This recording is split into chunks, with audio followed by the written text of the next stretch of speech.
dear students. Welcome to Modern Physics course, lecture number 13. I'm Dr. Pervez Ahmed. So in this lecture, we will discuss about the Doppler effect. So आइए आज के lecture की तरफ जाते हैं. So Doppler effect क्या है? जिस तरह के आप लोगों ने पिछले क्लासेस में इसको स्टडी किया हुआ है for the effect of sound. ठीक है, इफेक्ट ऑफ साउंड के लिए आपने इसको मतलब स्टडी किया हुआ है, जो कि बेसिक फिजिक्स के कोर्सेज में पहले दिया गया है. ठीक है, तो उसमें आप लोगों ने स्टडी किया हुआ है कि आपके पास क्या है, आप उसमें स्टडी करते हैं इफेक्ट ऑफ साउंड को, and you said that it's been represented by increased frequency of sound as a source, such as a train with a vessel blowing approaches a receiver, and a decreased frequency as the source receives. ठीक है, तो आप लोगों ने पिछले classes में इसको study किया हुआ है कि एक सोर्स ऑफ साउंड है जो आपके करीब आ रही है. मतलब जिस तरह के एक एग्जांपल के तौर पे ट्रेन की जो वेसल है उसको पेश किया गया है कि एक ट्रेन आपके करीब आ रही है और वो वेसल ब्लो कर रही है. तो वो उसके आवाज़ को आप नोट करते हो, उसकी फ्रिक्वेंसी को नोट करते हो, और फिर जब वो दूर जा रही हो और उस पर जो फ्रिक्वेंसी है उसमें डिक्रीज आप लोग वो नोट करते हो. मतलब ये जो इफेक्ट है आप उसको पिछली क्लासेस में साउंड के लिए ऑब्ज़र्व कर चुके हो. अब इसी क्लास में हम इसको मतलब लाइट के लिए ऑब्ज़र्व करेंगे. ठीक है, तो आप लोगों ने जो पिछले क्लास में पढ़ा था कि सोर्स जो साउंड सोर्स है वो आपके करीब आ रही है, तो आप लोगों ने इसको स्टडी किया था कि फ्रिक्वेंसी पे क्या असर पड़ता है, और फिर जब वो दूर जा रही है तो उसकी फ्रिक्वेंसी पे क्या असर पड़ता है. ठीक है, so the same change in sound frequency occur when the source is fixed and the receiver is moving. ठीक है, तो मतलब ये है कि वही वही जो मतलब चेंज है, मतलब एक कंडीशन में आप कहते हैं कि आप अपनी जगह पर खड़े हैं और जो सोर्स ऑफ साउंड है वो आपके करीब आ रही है या आपसे दूर जा रही है, तो आप एक जो फ्रिक्वेंसी है उसमें डिफरेंस को वो नोट कर देते हो. So similar condition same change आप ऑब्जर्व करते हो जब मतलब के जो सोर्स जो है साउंड की जो सोर्स है वो अपनी जगह पर फिक्स है, और जो रिसीवर है जो साउंड की स्पीड को या फ्रिक्वेंसी को रिसीव कर रहा है वो मूव कर रहा है. So the change in frequency of the sound wave depend on whether the source or the receiver is moving. ठीक है, तो दोनों कंडीशंस में हम कहते हैं कि जो फ्रिक्वेंसी है साउंड की, जो साउंड वेव्स है हमारे पास उसकी जो फ्रिक्वेंसी है वो डिपेंड करती है कि सोर्स चाहे मूव कर रहा हो या रिसीवर मूव कर रहा हो. मतलब दोनों की जो मोशंस है वो उस पर डिपेंड करता है.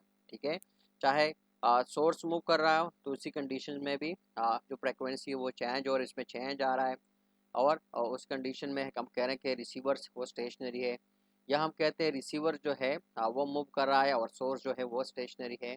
तो दोनों कंडीशन में हम कहते हैं कि इन दोनों के जो वेलोसिटी है उस पे जो है ये जो फ्रिक्वेंसी है साउंड वेव्स की वो डिफाइन करती है. ठीक है, अब जब हम इसको देखते हैं so on first thought it seem that जो डॉपलर इफेक्ट है साउंड की it violets the principle of relativity. मतलब जो फर्स्ट सेंस में हम इसको देखते हैं तो हमें ऐसा लग रहा है कि ये जो रिलेटिविटी की जो प्रिंसिपल है उसको वायलेट कर रहा है, लेकिन जब हम इसको गौर से देखते हैं सो वी रियलाइज के in fact there is a special frame from the sound wave.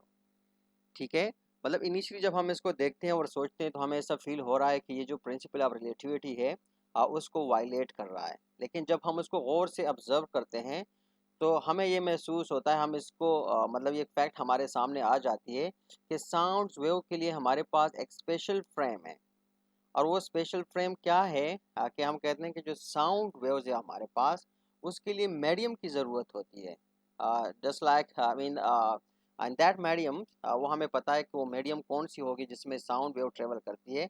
वो मीडियम है हमारे पास एयर है, वाटर है, या स्टील प्लेट्स है. ठीक है, जिसमें साउंड वेव्स प्रोपोगेट करती है. जबकि इसके मुकाबले में जो लाइट वेव है उसके लिए किसी मीडियम की ज़रूरत नहीं होती. तो यहाँ से हमने वो फ़र्क जो है वो जो हम इनिशियली महसूस कर रहे थे कि हमें ऐसा लग रहा है कि ये प्रिंसिपल ऑफ रिलेटिविटी को वायलेट कर रहा है. ठीक है, अब ये फ़र्क है कि दोनों के फ्रेम ऑफ रेफरेंस मतलब जो है वो अलग है. एक में हम कहते हैं कि एक के लिए मीडियम की ज़रूरत नहीं है, दूसरी जो है वो एक स्पेशल फ्रेम है. जो साउंड वेव है वो एक स्पेशल फ्रेम के अंदर है. स्पेशल फ्रेम के अंदर इस वजह से है कि उसको एक मीडियम की ज़रूरत होती है, और वो मीडियम एयर वाटर या स्टील कोई सा भी मीडियम वो हो सकता है। अगर मीडियम नहीं है तो साउंड वेव हम कहते हैं कि इट कैन नॉट ट्रेवल, वो ट्रैवल ही नहीं कर सकती। अब यहाँ पर अगर हम उसी डॉपलर इफेक्ट को रिकॉल करें और इसके जो मतलब है थ्योरी ऑफ रिलेटिविटी के तनाजुर में देखें, मतलब उसको स्टडी करें फॉर द लाइट, ठीक है, कि लाइट के लिए उसको हम स्टडी करें। So you can have a typical example like the one shown in the figure, के फिगर में आप लोग देख सकते हैं कि हमारे पास मतलब वही सिचुएशंस है, लेकिन इसको हम लाइट के लिए शो कर रहे हैं। यहाँ पर देखें कि we have a light source, ठीक है, और यहाँ पर हमारे पास स्टार वर्ड है, ठीक है। अब देखें हमारे पास दोनों सिस्टम है, सिस्टम के एंड सिस्टम के प्राइम। अब सिस्टम के में हमारे पास जो एस्ट्रोनॉमर है ही स्टेशनरी, ठीक है, अब वो स्टेशनरी खड़ा है एंड ही हैज़ टेलीस्कोप जिसमें वो लाइट को वो जो स्टार से लाइट जो है उसको ऑब्जर्व कर रहा है। और लाइट जो स्टार है दैट इज इन सिस्टम के डैश, ठीक है, and we say that the star is moving with velocity v, while जो इसकी जो रोशनी है जो लाइट है that is moving with the speed c, ठीक है। ये हमारे पास पहली कंडीशन है, ठीक है।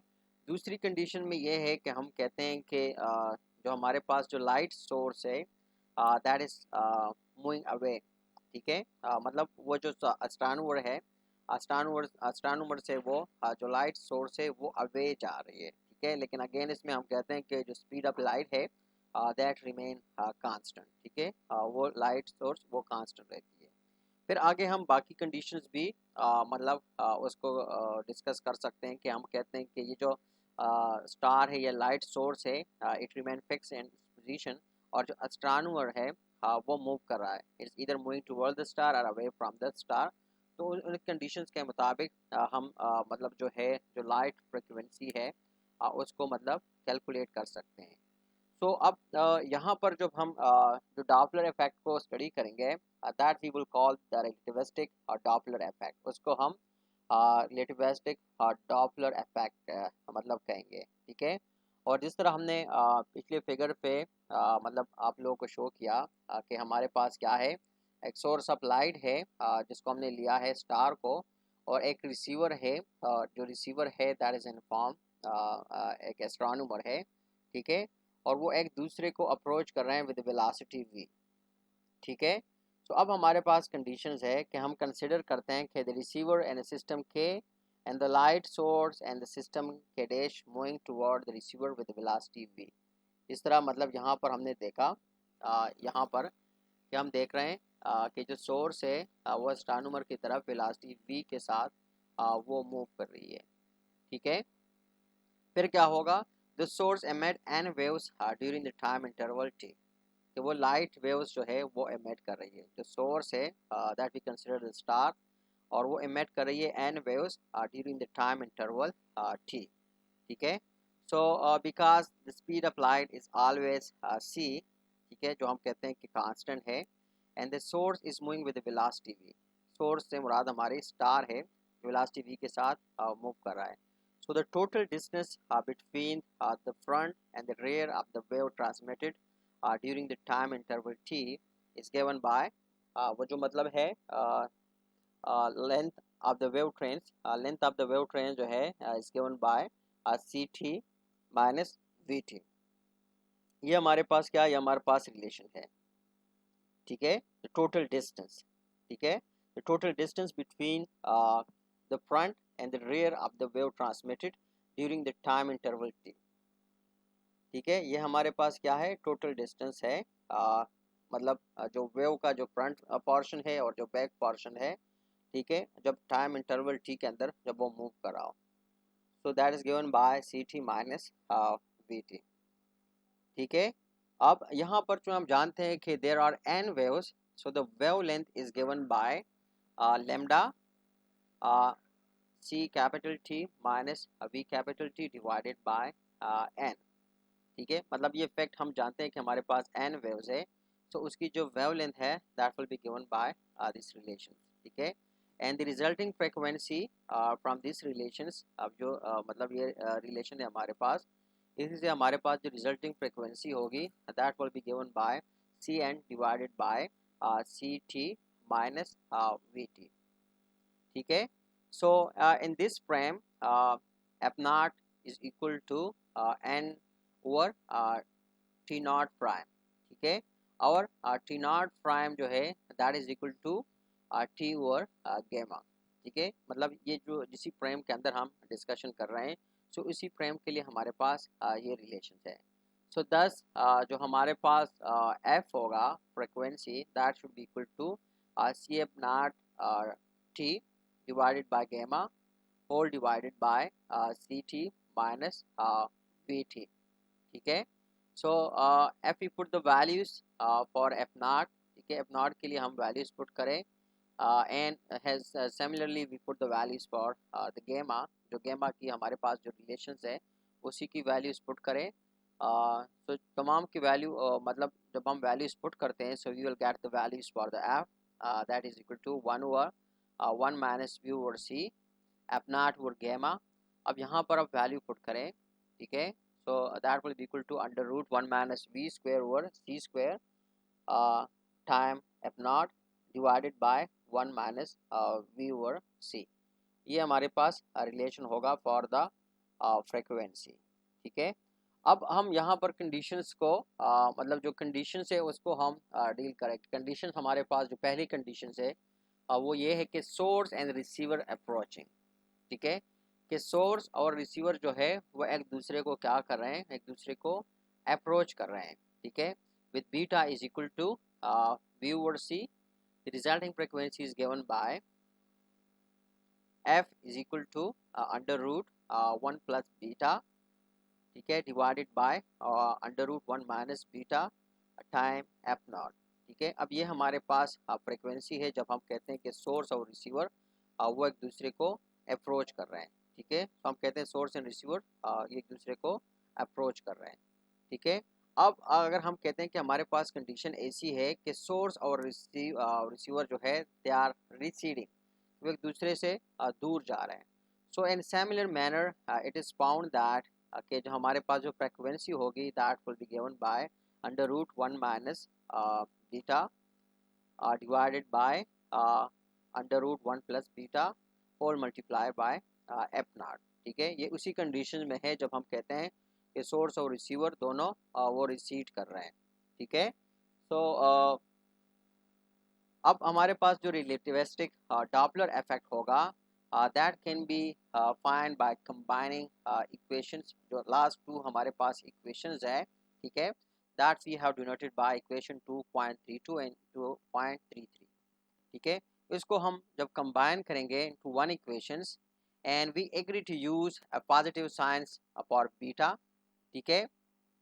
बीटा के लिए पॉजिटिव साइन किस कंडीशंस में पुट करेंगे, तो when the source and receivers are approaching, कि जब सोर्स और रिसीवर्स वो एक दूसरे को अप्रोच कर रहे हैं, ठीक है, करीब आ रहे हैं, तो उसमें हम जो बीटा का साइन है वो पॉजिटिव लेते हैं। पॉजिटिव से मुराद है कि व्यू और सी की जो रेशो है उसके साथ हम पॉजिटिव साइन लगाते हैं, ठीक है। और जब हम कहते हैं कि वो मतलब एक दूसरे से रिसीड कर रहे हैं, ठीक है, तो उसी कंडीशंस में हम क्या करते हैं बीटा के लिए नेगेटिव साइन यूज़ कर रहे हैं, ठीक है। सो द फाइनल इक्वेशन हमारे पास इसी तरह बन जाएगा that will be equal to f is equal to under root 1 plus beta divided by 1 minus beta whole multiply by F naught. So this is basically called the relativistic Doppler effect। ये हमारे पास relativistic Doppler effect है, ठीक है। So when we consider this for the light, hope you understand all the lecture। So that's all for this lecture. Thanks for watching. See you next lecture very soon. Till then, bye bye.